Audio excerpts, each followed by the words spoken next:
Hello, my name is Tracy, and today we are going to read Splish the Fish. First, I'm going to talk to the parents. So this is the book, Splish the Fish. It is made by the American Printing House for the Blind. I've had this one for a student for a while, and it's looking kind of rough. But this is what the book looks like. It's called Splish the Fish by Suzette Wright. And it is printed by the American Printing House for the Blind and is available on quota funds for students who are have visual impairments or blindness. But if you don't have this book at home or don't have access to it, you may have had it sent home with one of your children, or your teacher, the visually impaired, may have sent it home with your student.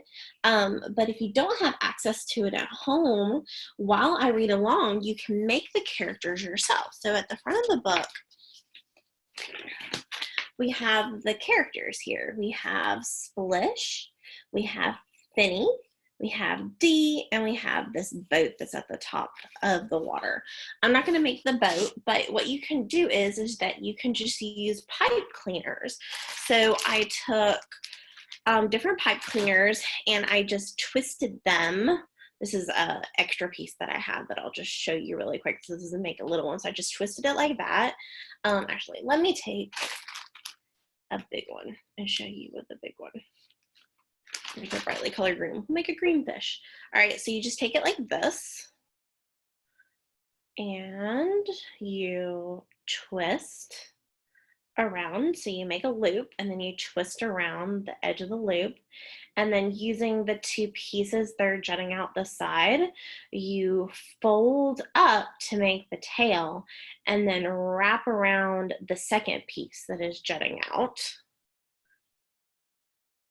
And then you can just take a pair of scissors and cut off the edge, and then you have your fish with its tail. Okay, so I will do that one more time and try to describe it a little bit better. So you take the piece of pipe cleaners and maybe hold either end of the pipe cleaner. You fold it over, but don't fold the middle to bend the metal. You're just going to curve it so that you're creating a teardrop shape where the two pieces cross. And then with one of the crossed pieces where they crisscross each other, you're going to wrap it around that crisscross. And then you have one piece that's shorter than the other. So you're going to take that extra piece that's shorter and you're going to bend it up to wrap around the longer piece that's jutting out to create kind of a triangle on the opposite side of the fish. And that little triangle is going to create the tail of the fish. And then you're going to cut off the excess of that longer piece. And you have your fish with a tail. So the teardrop part is the body of the fish, and then the little triangle part on the end is the tail of the fish. So what I did was, I used black pipe cleaner to make Finny, and for Finny, he has a little tail, not a tail, he has an actual fin, because he's called Finny, like a shark, sticking out of the top. So I just took one of the scrap pieces of black and just put a little triangle jutting out of the top of the teardrop part of his body. So we have Finny. And then I made a Splish in yellow, just the teardrop shape and a tail. And I made Finny and Splish about the same size because they are in the books. And then with the orange, I made a mini version of Dee, because Dee is supposed to be smaller. So I made sure that Dee was significantly smaller than Splish, okay? And you can just put them like on a tray. Here's just like a piece of, I have some blue felt here that you can put them on. The blue felt kind of creates the illusion of water. And these are going to fall, so I'm going to kind of tilt them a little bit so that you can see them. But this way you can kind of act out the story as it's read to you. Okay, so now we're going to get started with reading the book, and I'll put a timestamp below in the description box so that you can go straight to the book. All right, but now we are going to get started, and you can act it out with your child with your pipe cleaner fish. If you don't have any pipe cleaners, you can use really use anything to represent the positions that we're talking about in the book. So you could use balls, you could use stuffed animals, you could use beads, you could use lots of little things just to represent the characters when you're talking about the positions, okay? All right, so let's get started. Today we are going to read Splish the Fish by Suzette Wright.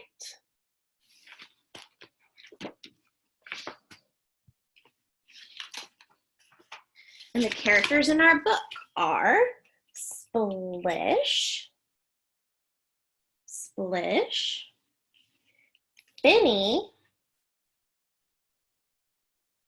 swimming, and D is this little orange guy. All right, and then you're also going to see a boat floating at the top of the water, okay?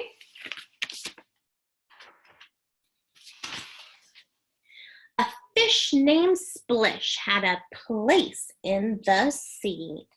Do you see Splish right here?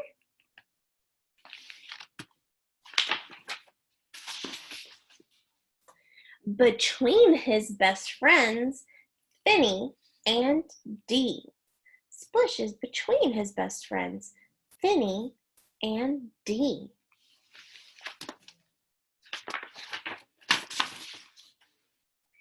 As you can tell by the smile on his face, Splish really liked his in-between place. He's smiling. He's so happy. And he's in between Finny and Dee. So he's happy. He's with his friends. Finny was fun and Dee was sweet.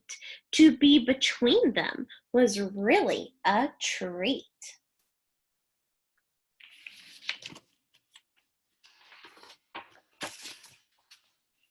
But Splish had a wish for adventure, you see. He wondered what lay above the deep sea. So Splish splashed his tail and swimming up high, told Finny and Dee, so long, goodbye. So see, he's going up above them and he's leaving them. He's saying, goodbye.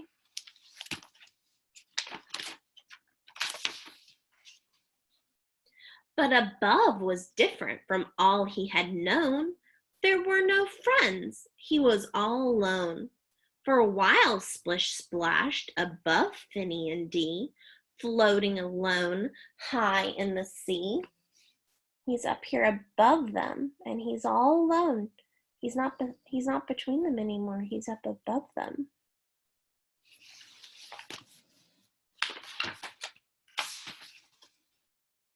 Except for a boat above Splish passing by, there was no one to hear his lonely sigh.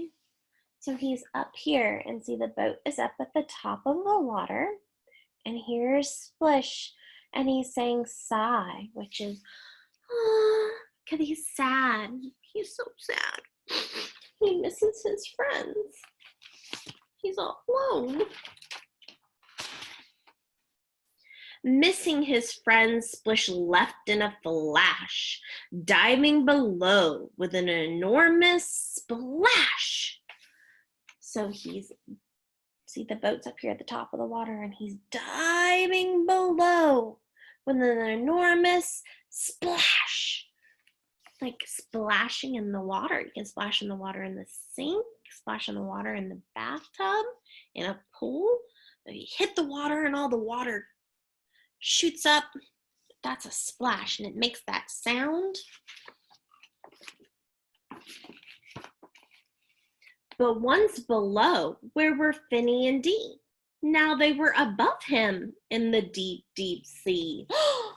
So he's way down here below Finny and Dee. Now Finny and Dee are above him. What's he gonna do? What's Splish gonna do? "Oh no," said Splish, "that's not what I planned. I've gone too far. Now I understand. The place I truly wish to be is not above or below, but beside Finny and Dee." So he's decided he doesn't want to be up above them, and he doesn't want to be down here below them. He wants to be beside them.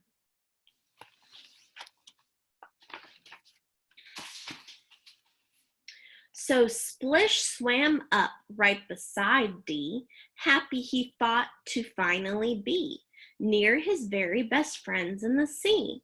But Splish quickly saw this was not his old spot. Dee was close, but Finny was not. So here he is, beside Dee. He's beside Dee. But where's Finny? Finny's way over here. Finny's so far away. Finny's far, far away.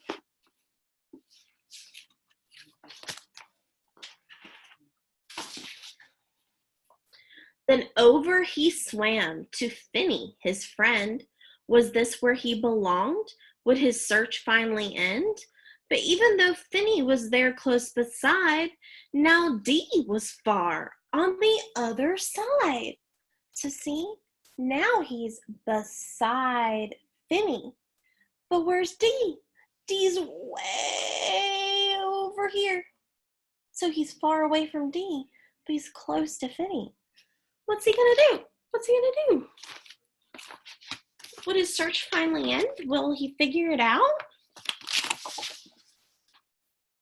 Oh, bother, thought Splish as he swam to and fro.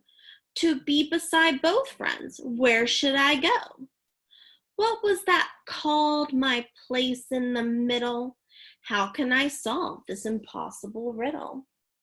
So now he's swimming back and forth. Like, where is he gonna go?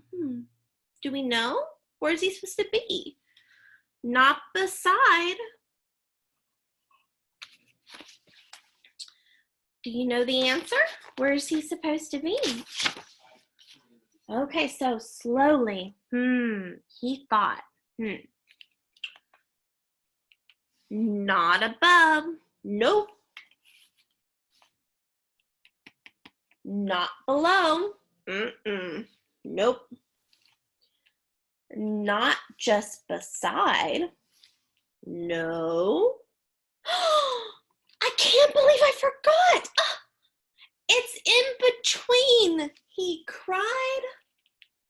He wants to be in between them. So quickly Splish swam between Finny and Dee, and again was the happiest fish in the sea. So he swam, so now he's between them. He's between Finny and Dee. And he's smiling. He's so happy. He's so happy to be between his friends. So he figured it out. It wasn't above. It wasn't below. It wasn't only beside. It was in between. The end. Bye. See you later.